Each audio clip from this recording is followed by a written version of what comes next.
খেলার মাঠ দখল করতে এসে দুই প্রমোটারকে গাছে বেঁধে উত্তম মধ্যম দিল গ্রামবাসীরা। চাঞ্চল্যকর ঘটনাটি আজ ঘটেছে মুর্শিদাবাদ জেলার হরিহরপাড়া থানা এলাকায়। স্থানীয় বাসিন্দারা দুই প্রমোটারকে গাছে বেঁধে রাখে, তারপরে শুরু হয় উত্তম মধ্যম। পরবর্তীতে হরিহরপাড়া থানার বিশাল পুলিশ বাহিনী এসে দুই প্রমোটারকে উদ্ধার করে নিয়ে যায়।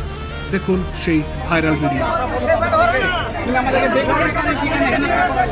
আমার একটা সম্মানের ব্যাপার আছে এখানটা, ঠিক আছে? এই সম্মানটা আমার সম্মানটাই শেষ হয়ে গেল।